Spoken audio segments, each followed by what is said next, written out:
My name is Des Valley. I'm from Irish Village Markets. We're here today at Mespil Road lunchtime market in conjunction with Innovation Dublin 2011. It's one of a number of lunchtime markets that Des's company holds around Dublin. And this, I think, is probably the biggest of them. Certainly the setting is amazing, absolutely incredible setting. There's 19 stalls here running at this market. This is one of the biggest markets that the Irish Village Markets run. As you can see, it's a perfect setting, and during the summer here there can be a lot of people here because you get tourist trade as well as the passing business trade here, because the canal, as everybody knows, is kind of central walk of Dublin. We're putting forward the notion of market trading as a viable career option, right? It's not something that's just for Christmas, it's not something for the weekends. I mean, all the guys that you see here, they're working 52 weeks of the year, they're getting up at 6 o'clock in the morning, they're working really hard, and they're making a success of their business in the face of a recession. And that is to be applauded. On a busy day, you could have 2,000 or 3,000 visitors here. Or at any of the markets where people will be lined up all the way down the canal, and there's a great atmosphere. We'd have the picnic blankets out and the music going. And so we got everything from a Mediterranean style grill. We got the hamburgers, we got the stone baked pizza, the rotisserie chicken, the Irish lamb, we got Chinese noodles, we got kunum thai, as I said. We've got schnitzels, Germany, we've got Malay food, we've got Thai food, we've got German food. We've got Spanish food in the form of the Ducks & Co company and the paella. We've got falafels from Palestine. We've got fish and chips, best fish and chips you're ever going to taste.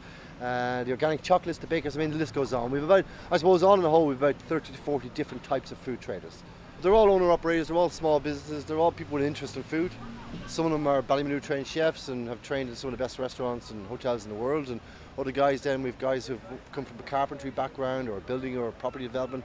Guys that were sort of busy during the good times, during the boom times, and have always had an interest in food, and they've now sort of diversified and looked at coming into this because of the low cost entry and because of the atmosphere, and I suppose because of everything it has to offer. They have a chance to make a decent living out of it. It shows that there is kind of viable career opportunities here, because the population of Dublin are showing that they want this type of service, they want the food that's available, they like the prices. So why can't it grow? Innovation Dublin, the concept behind it and why we're involved is to give people an opportunity to find out how easy it is to get involved and what the rules and regulations are and what they have to do to become part of that. We're always looking for new talented people looking to come into the markets, and yes, at other markets we have other opportunities. We tend to get them into one, see how they fit in with us, see how we work with them, look at their pricing, look at their business, see if it's something, if they feel they're comfortable with it and they're doing well, then other opportunities arise at some of the other weekly markets as well. Other guys then have come in with one stall and they now operate 2 in a day or 3 in a day, so they've grown the business from that, you know. I suppose the case then, you look at each stall as an average of 2 people working at it. We've 18 stalls, 36 people employed here, plus they're buying off the Irish suppliers for their breads, their meats, everything else. So it's a great little cottage industry that's supporting small indigenous business, but it's also giving a chance for the producer or the chef or whatever to make a few euro for themselves, as opposed to going into the pocket of some big conglomerate, you know what I mean? That's what's good about it. It's small, it's local, and the money's kept within, and some satisfied customers as well, because the food is so good.